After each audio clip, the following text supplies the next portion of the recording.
anywhere except maybe at Passion, where students are already being drawn by some mysterious love for this theme of the glory of God. Let me say it again. Love is not making much of someone. Love is laboring and suffering in order that you might enthrall your enemies, your friends, your family with that which will make them eternally and infinitely satisfied, namely Christ. That's what love is. And if it is, then God's constant exalting of His glory for our enjoyment is the most loving thing He could do. You may not copy Him in this unless you are God.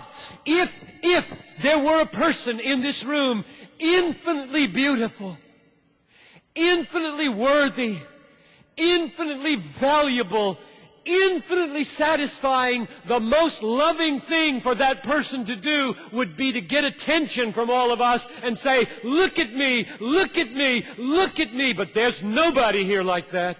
There is one being in the universe like that.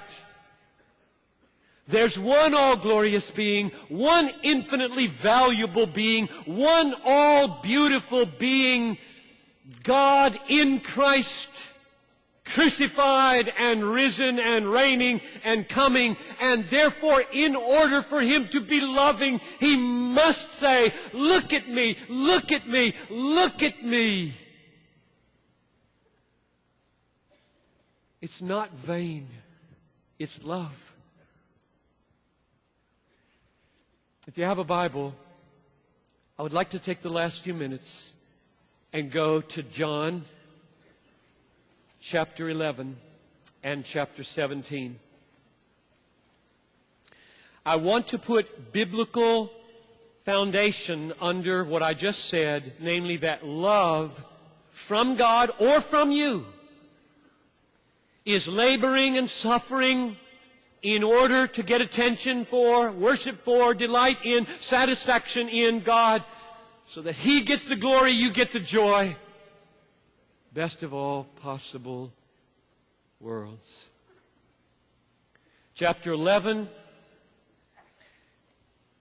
the Gospel of John. Now a certain man was ill, Lazarus of Bethany, the village of Mary and her sister Martha. It was Mary who anointed the Lord with ointment and wiped His feet with her hair. In other words, He loves this woman and she loves Him. There's something really sweet here. Whose brother Lazarus is her brother who's sick. So the sisters sent to Him saying, Lord, He whom you love. Now that's love. There's love. He's underlining love. He whom you love is ill. But Jesus heard it. When He heard it, He said, this illness does not lead to death. It is for the glory of God. And there's glory. Now I've got both issues. I've got glory and I've got love in the same story, the same passage, and I want to know how they relate. Jesus heard it. He said, this illness does not lead to death. It is for the glory of God, so that the Son of God, me, may be glorified through it. This sickness is about my glory. Verse 5. Now Jesus loved, He underlines it again. Don't miss the point, Martha, Mary, passion, don't miss the point. Jesus loved Martha and her sister and Lazarus.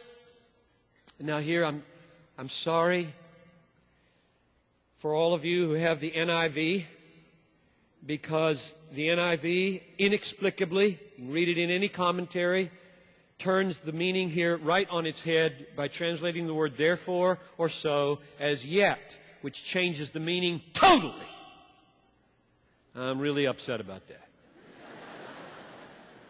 So cross out yet and put so, And then find somebody who knows Greek and confirm, test, be a Berean. Is he pulling the wool over our eyes here, or does this say therefore? It says therefore. Un in Greek is therefore, not yet. It never means yet. This is totally theological.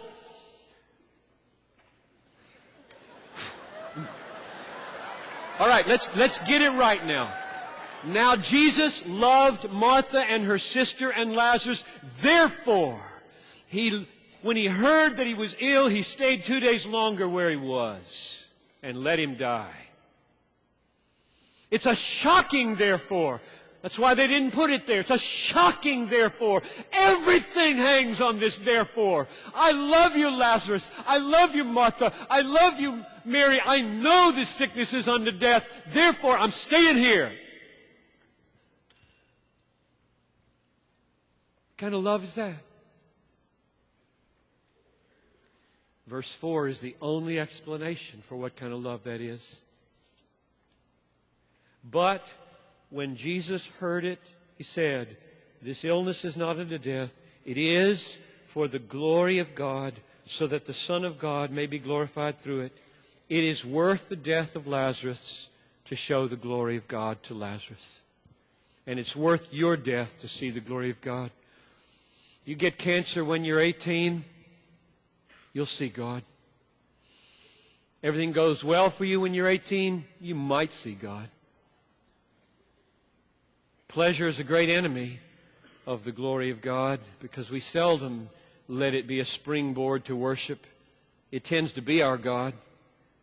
But when death comes, when the tidal wave comes, let's go to chapter 17 as we wind up. This is a prayer.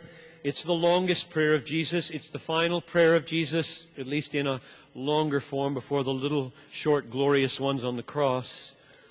It's called the high priestly prayer of Jesus, which means he's interceding with the Father for you.